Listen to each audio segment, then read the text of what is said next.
A few years ago, my entire life was uprooted when I was required to move for my job. I had a high-paying job for a well-respected number-crunching company.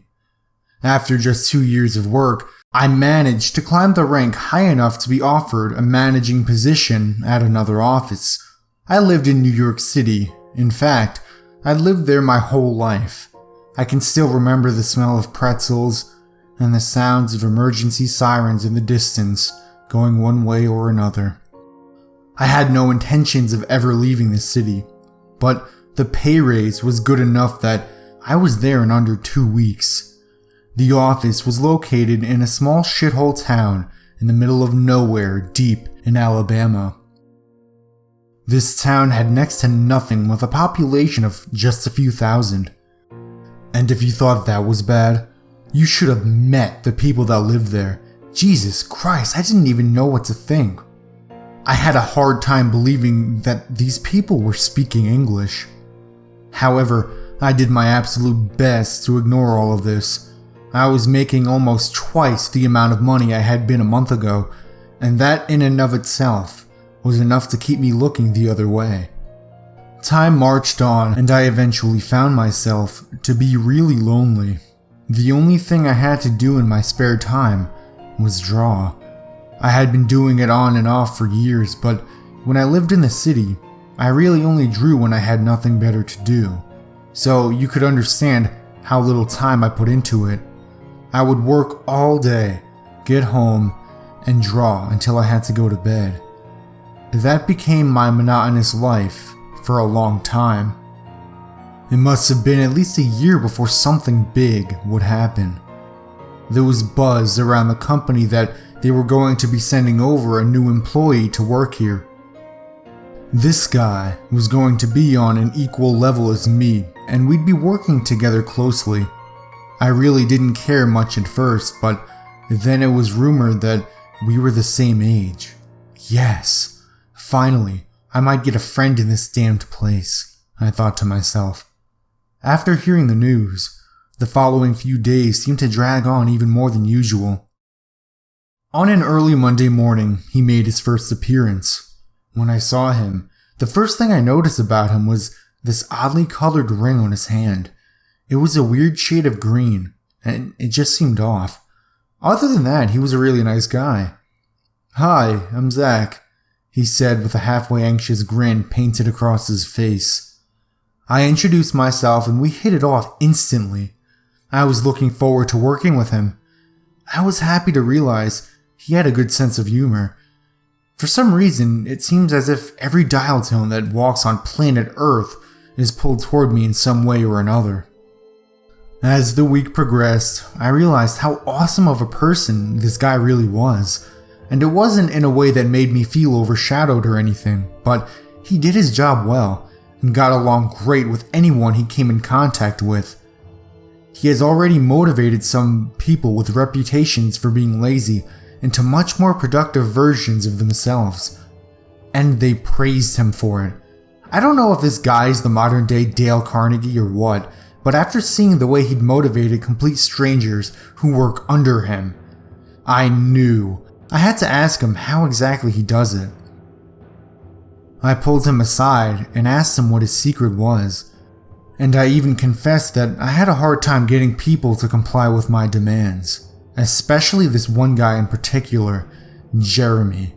He was the only person in the entire company that I actually disliked. I do my best to maintain an active indifference to my colleagues, but this guy would go out of his way to make my job harder than it had to be. After explaining the situation to Zach, he told me some cheesy quote about bringing people to my way of thinking. I thought about it and came to a conclusion in my own head. Maybe he was just more personable than I was. I guess some people are born with a natural gift for dealing with people, and if such a thing existed, he definitely had it. I thanked him for the advice not to be rude and continued on my day, which just seemed to drag on and on. The next day, I ended up receiving some pretty good news. There was an internet company that had been working on getting access to my area, and I was going to be connected to the World Wide Web yet again. My house was pretty far off the beaten path, so going all this time with internet only at work has made the adjustment admittedly difficult. I called and had an appointment for an installation. It was less than a week when everything was set up. I ended up finding a lot of interesting stuff on YouTube. I found myself listening to horror stories all throughout the night, especially the ones regarding the deep web. I thought those were the most terrifying ones of them all, mostly because they're at least remotely possible.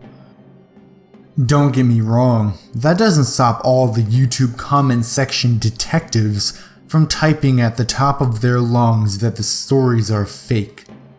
But I digress. I ended up listening to this one story about a guy who came across a torture being live streamed.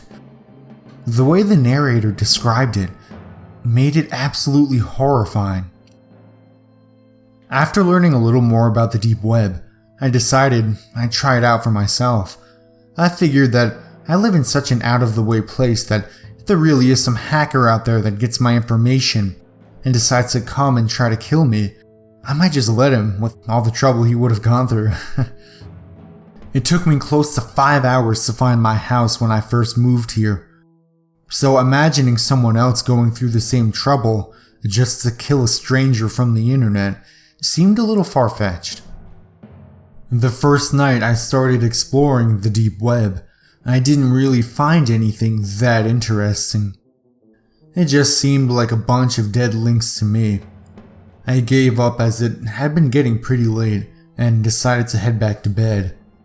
The next day when I went on the deep web, I started to find something more than just broken links and dead pages.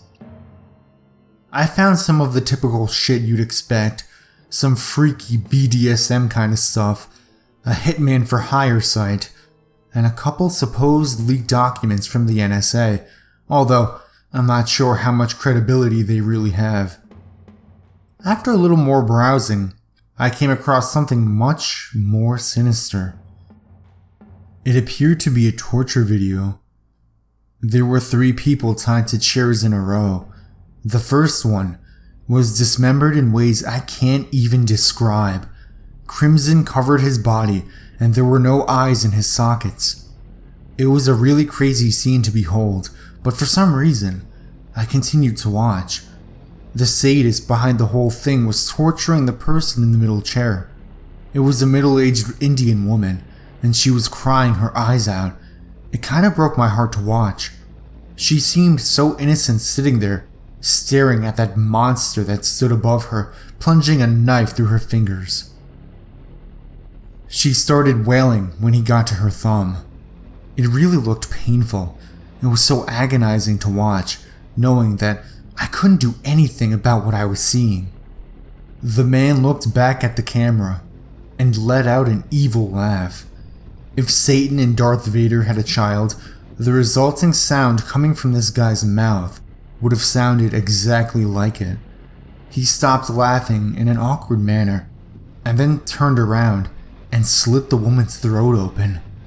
I jumped when he did, although I was half expecting it. He stuck the knife into the decomposing corpse that sat in the chair next to the woman. That's when things got really dark. He started taking off his pants. He whipped out his dick and proceeded to fuck the wound he just cut into the woman's throat. I felt like puking at this point. I couldn't watch anymore and started to close the page. It took a few seconds to do so because I honestly got pretty frantic after seeing what this guy was doing. The part that still bugs me wasn't that he tortured people, or that he filmed it and put it on the internet, or even that he slit the woman's throat and fucked the wound. No, that didn't bug me half as much as what I saw in the last few frames of the video as I was Xing out. I swear, I saw an oddly colored green ring. I know, it's a crazy thought. Believe me, I know. Maybe I just imagined it there. I wish I had some certainty.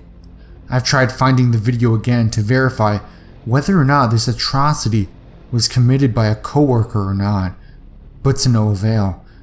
It chills me to the bone thinking that I could be having daily interactions with someone who could inflict so much pain and humiliation on another human being. Ever since then, I have never looked at Zach the same, and probably never will.